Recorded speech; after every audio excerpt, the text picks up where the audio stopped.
Before we get into today's show, let me tell you about HubSpot. If you're hustling in the trenches to build a business or bootstrapping one of your own, let's talk about an AI-powered tool that can lighten up your workload a bit. HubSpot's Campaign Assistant is a game changer for creating marketing campaigns at scale. It quickly turns your key selling points into a cohesive pitch, which helps you deliver knockout emails, ads, and landing pages in minutes. So let Campaign Assistant take care of the campaigns so you can get back to growing your business. Work smarter, not harder at HubSpot.com/campaign-assistant. What's going on, everyone? It's Friday, January 20th. I'm Zachary Crockett here with Juliet, Bennett, Rylah, and you're listening to another episode of the Hustle Daily Show.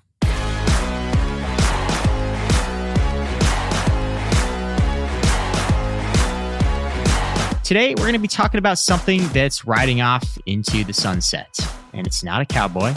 It's a part of Amazon. The company is getting rid of its e-commerce charity donation program. And this is partly a story about the failure of something that probably started with good intentions, but it's also a harbinger of shifting tides at Amazon. Juliet's going to talk us through it. But first, let's take a look at what else is going on in business and tech today.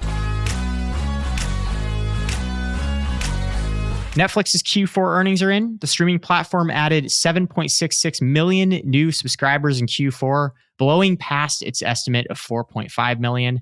Also of note here, Reed Hastings is going to exit as co-CEO, but he will remain executive chairman. Ted Sarandos, the chief content officer, and Greg Peters, the chief product officer and ex-COO, will step up as co-CEOs now.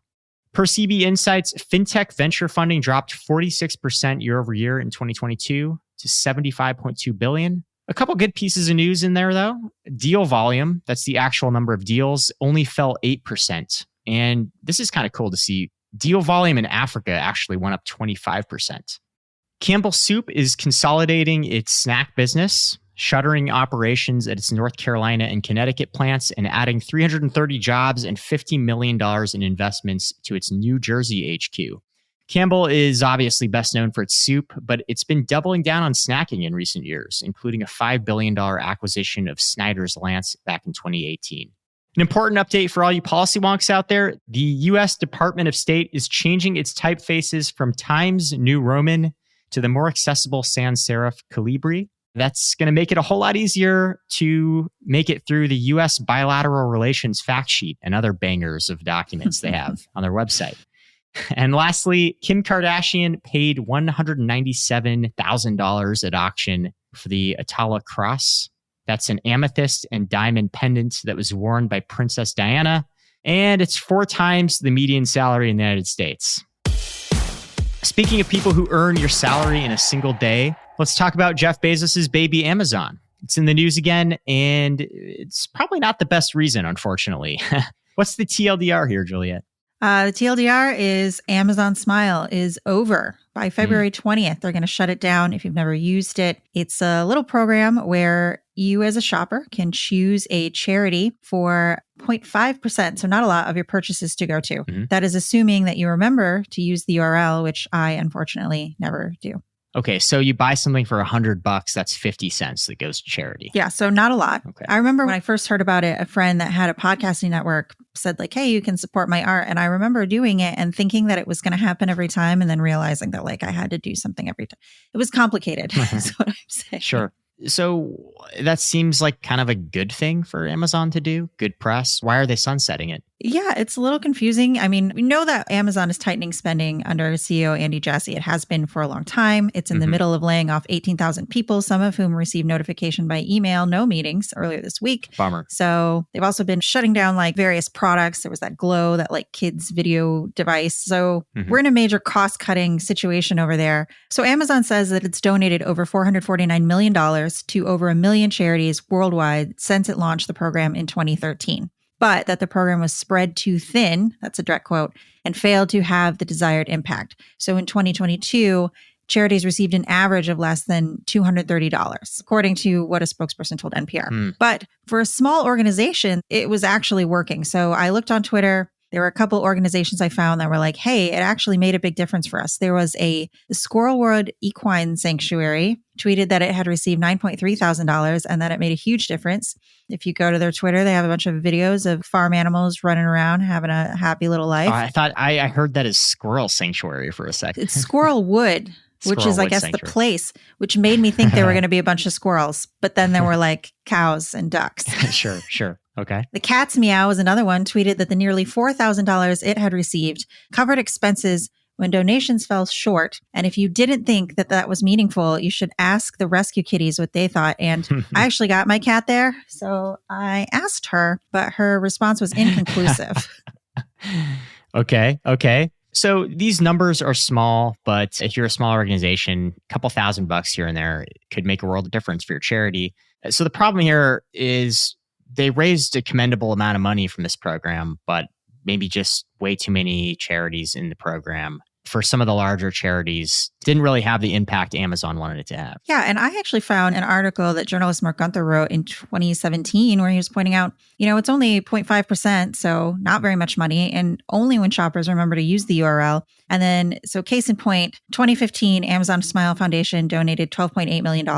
That seems like a lot, but they made $99.1 billion in retail sales, which by his math, which I'm going to trust because I'm not good at math, was 0.00012%. That's a lot of freaking zeros. Right. So if we had all been doing the 0.5%, that number would have been a lot bigger, but clearly we weren't. Okay. And probably important to note here, does Amazon have other charity arms or ventures outside of Amazon Smile? Yeah. So here's what it said. It said it will continue to invest in areas where it can make a quote unquote meaningful change. And that includes local nonprofits, but also, and perhaps conveniently, its own charitable efforts. So Amazon Future Engineer, which funds computer science education. There's also this thing called the Housing Equity Fund, which I dug into a little bit today. So what it's supposed to do is provide affordable housing in areas where Amazon has a presence. So for example, when Amazon wanted to open its second headquarters in Arlington, Virginia, it promised that it would build affordable housing in the DC area to avoid displacing residents with that fund. Mm-hmm. And then I also read a 2022 article from April, the Washington Post, which Bezos owns, published an extensive report questioning the impact of that program, basically saying, the poorest residents, just 6% of units have been set aside. Wow. Of 4,100 units secured so far at that time, only 215 were set aside for residents who make 50% or less of the area's median income. So it was kind of like, how is this program even helping the area's poorest residents who need this housing the most? So Lots going on here, really. There's so much sensitivity around charity efforts just because, I believe deep down that maybe some of these companies want to do something good with this money, but just so many times again and again, you read about just catastrophic failures of these efforts and the charities falling short, not delivering on their promises. And, there have been so many times where sort of these wealthy benefactors try to launch their own charity arms or efforts without sort of the institutional knowledge of the problems they're trying to solve. Right. So I imagine that's part of the problem. But also, I've just been curious always about some of these e-commerce charity tie-ins. Like when you check out, you can donate to charity. This is kind of like Amazon's equivalent to the Whole Foods thing at the register. Oh, right. Which Amazon now also owns. Good call. I wonder if they're going to be keeping those. Yeah. I mean, every time I go to a grocery store and it says, do you want to round up to donate to whatever? I honestly don't even look at what I should be more mindful, but I just assume it's a good charity and I'm like, yeah, sure, whatever. I do it every time without ever wondering what the numbers are. How much money has this actually? Yeah, I guess I just don't even think about it. And maybe that was the problem with Amazon Smile is that you had to think about it. You had to pick the charity and do the URL. Yeah. One time my fiance's dad was checking out at a Whole Foods and he accidentally clicked a button on the screen where he donated $50 to the charity or something. And he was looking at his receipt in the car after he left and he had to go back inside the store and ask for his money back.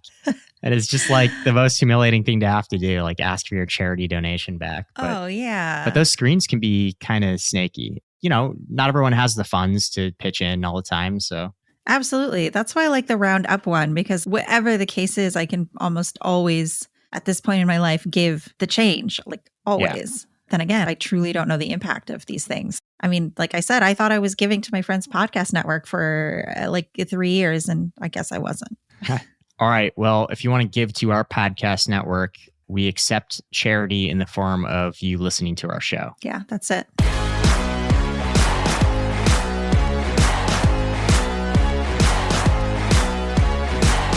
We appreciate you guys. That's going to do it for us today. Thanks for tuning into the Hustle Daily Show. We're a proud part of the HubSpot podcast network. Our editor today is Robert Hartwig, and our executive producer is Darren Clarke. We've got a lot more tech and business coverage for you on our newsletter. Go ahead and find that at thehustle.co/email. If you're not subscribed, super easy, just one click. And until then, we'll catch you all next week.